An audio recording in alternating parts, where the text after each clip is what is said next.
नमस्कार, आदाब एंड सत श्री अकाल टू ऑल माय फ्रेंड्स। आजकल ना टीनेज बच्चों की बहुत सारी समस्या आ रही हैं एंजाइटी को लेके, डिप्रेशन को लेके। तो आज मैं doctor Renu Anna, doctor and counsellor, इस बारे में ही आपसे चर्चा करने वाली हूँ। तो सबसे पहले ना हम टीनेज को समझते हैं। टीनेज एक ऐसी एज है जो कि आजकल तो 10-11 साल से ही शुरू होकर ये 19 तक मतलब चलती है। और इसमें बच्चे की फ़िज़िकल डेवलपमेंट हो रही है, मेंटल डेवलपमेंट हो रही है, उनके हार्मोनल जो है वो डेवलपमेंट हो रही है। तो ऐसे में बच्चा जो है, ना तो हम कह सकते हैं छोटे वाला बच्चा है, ना हम कह सकते हैं मैच्योर्ड पर्सन है। ये बीच का पीरियड होता है। और इस पीरियड में क्या होता है कि बच्चों का जो इंटरेस्ट है पेरेंट्स से कम और अपने मतलब फ्रेंड्स की ओर ज़्यादा होना शुरू हो जाता है। नो डाउट ये पेरेंट्स के लिए भी थोड़ा ऑड सिचुएशन आने लगती है। तो ऐसे में पेरेंट्स को कैसे बच्चों को टैकल करना है, उस बारे में हम डिस्कस करते हैं। तो सबसे पहले तो पेरेंट्स को अपने बच्चे की टीन एज को समझते हुए उसको मतलब उसके गुड लिसनर बनना है। बच्चे को अच्छे से सुनना है, उसकी इमोशंस को, उसकी फीलिंग को अच्छे से समझना है।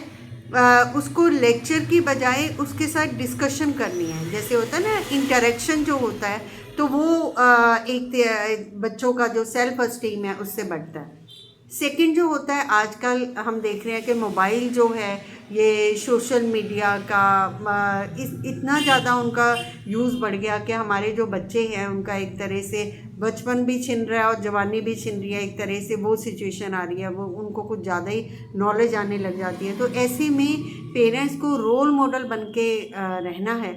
यानी कि वो जिस तरह से मोबाइल या सोशल मीडिया को इस्तेमाल करते हैं, बच्चे भी एक तरह से देख के ज़्यादा सीखते हैं।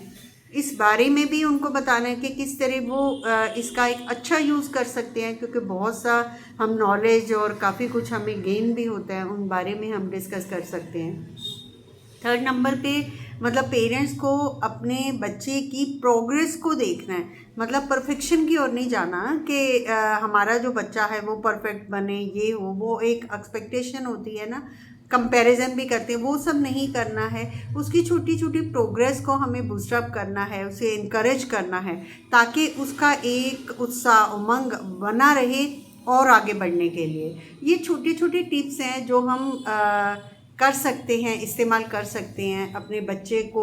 मतलब फैमिली का ही एक पार्ट बनाकर, जैसे होता है ना, डिस्कस भी कर सकते हैं, घर के मैटर्स को भी डिस्कस कर सकते हैं। तो जिससे मतलब वो एक तरह से पार्ट ऑफ द फैमिली, उसको इन्वॉल्व रहते हैं बच्चे ना। वो सारी बातें जो जब हम करते हैं ना, तो एक घर का हम हेल्दी एटमॉस्फेयर अपने बच्चे को देते हैं। तो ये सब करने से भी उसका जो एंजाइटी और डिप्रेशन को हम काफ़ी हद तक ठीक कर सकते हैं। क्योंकि पेरेंट्स से ज़्यादा वेल विशर तो बच्चे का कौन ही हो सकता है, वो सबसे बड़े वेल विशर होते हैं। आई होप ये छोटे छोटे स्टेप्स करके हम अपने बच्चों को ये एंजाइटी, डिप्रेशन, इन सारी चीज़ों से बचा सकते हैं। आई होप आपको ये वीडियो अच्छी लगी इसको शेयर ज़रूर कीजिएगा। Thank you so much. Have a nice day.